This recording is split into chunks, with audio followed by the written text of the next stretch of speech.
ఒక్క నిమిషం ఆగండి. KD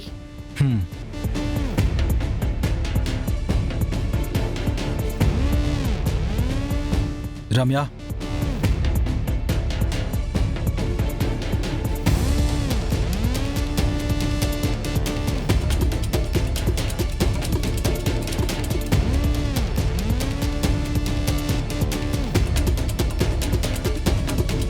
yes sir. ప్లే చేయి. ఒక్కసారి అందరూ ఆ వీడియోని చూడండి. మత్తు పదార్థాల దందా చేయాలని జైల్లో ఉన్నప్పుడే ఫిక్స్ అయిపోయా. ఆడవాళ్ళని అడ్డం పెట్టుకుని బిజినెస్ చేస్తున్నాను. మత్తు పదార్థాల దందా చేస్తున్నాను. జనాలకు దేవుడి మీద ఉన్న ప్రేమ కంటే భయమే ఎక్కువ. అందుకే దేవుడి పేరు చెప్పి మాలాంటి వాళ్ళు చేసే బిజినెస్ల్ని ఎవ్వరూ ప్రశ్నించరు. ఎందుకంటే భయం. దేవుడు ఏం చేస్తాడోనన్న భయం.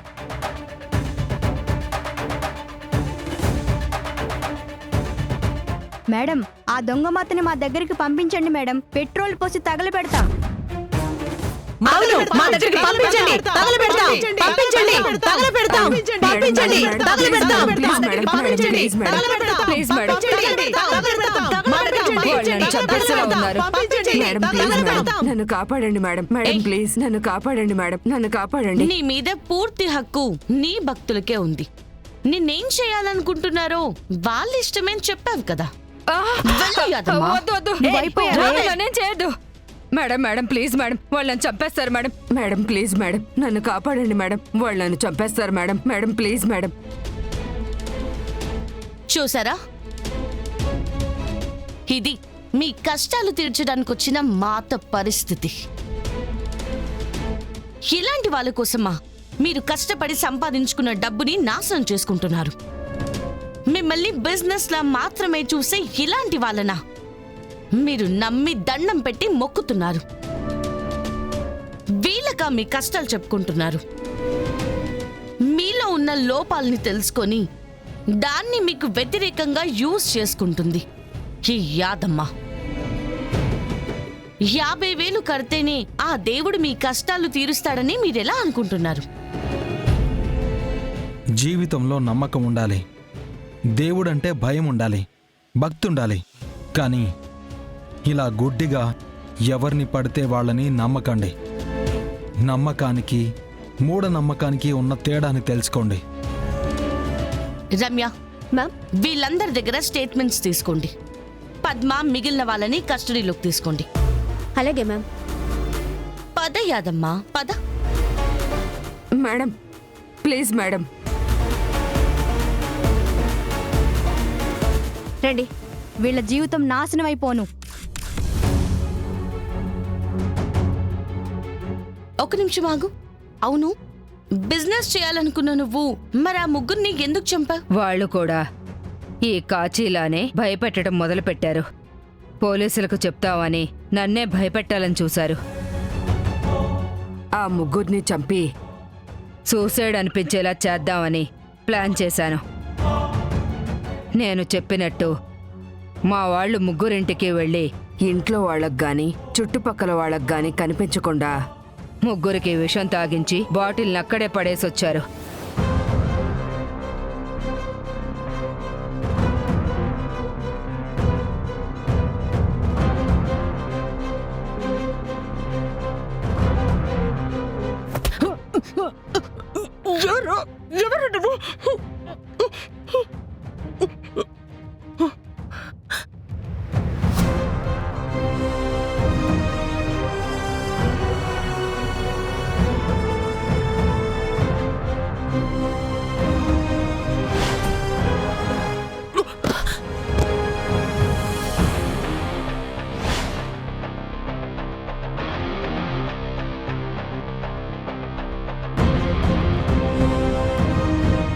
మిడిల్ క్లాస్ ఆడవాళ్ళు, కష్టాలతో బతుకుతున్న వాళ్ళు సూసైడ్ చేసుకుంటే అడిగేవాళ్ళు కానీ లేదా వాళ్ళ చావుని ప్రశ్నించే వాళ్ళు కానీ ఎవరూ లేరనుకున్నాం. అంతే కదా? జనాల భయంతో ఆడుకుందాం అనుకున్నావు, కానీ యాదమ్మా, నీ భయమే నిన్ను పట్టించింది. పద. పద.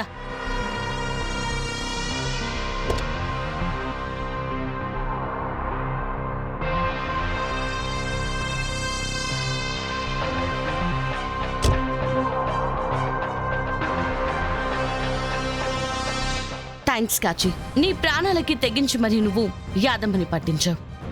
నా మాటను నమ్మి ఈ కేసులో నుంచి నన్ను కాపాడినందుకు నేనే మీకు థ్యాంక్స్ చెప్పాలి మేడం. స్టేషన్కి వచ్చి స్టేట్మెంట్ ఇచ్చాక నువ్వు ఇంటికి వెళ్ళొచ్చు. సరే మేడం. సరే పదండి.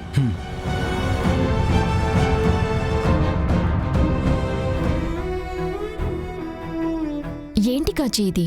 ఇంత పెద్ద విషయం జరిగితే మాలో ఒక్కరికి కూడా చెప్పాలనిపించలేదా?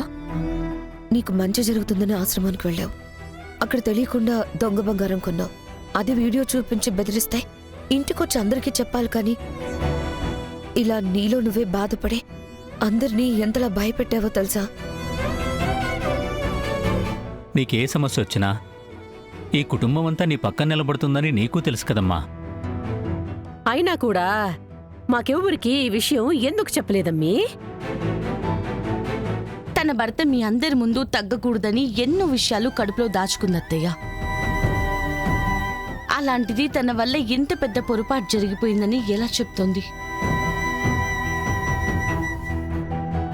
నేను ఇంటికి వచ్చినప్పటి నుంచి చూస్తున్నాను. మీ అందరిలో తను ఎక్కడ తక్కువైపోతుందో, ఎక్కడ తగ్గిపోతుందో అని ప్రతి క్షణం భయపడుతూనే ఉంది. మీ అందరి మధ్య మీతో సమానంగా ఉండడానికి రోజూ ప్రయత్నిస్తూనే ఉంటుందక్క. ఏంటి కాచి, జగదాత్రి వాళ్ళు చెప్తుంది నిజమా? నువ్వు ఈ ఇంట్లో అందరితో సమానమని నీకు కూడా తెలుసు కదా? తెలుసక్క, కానీ మా ఆయన ఇల్లరికం వచ్చాడు, ఏం పని చేయడు. నేను ఇంట్లో ఖాళీగానే ఉంటా. ఎక్కడ మీరందరూ నన్ను మా ఆయన్ని పక్కన పెట్టేస్తారన్న భయంతోనే హక్కుల కోసం గొడవ పడేదాన్ని.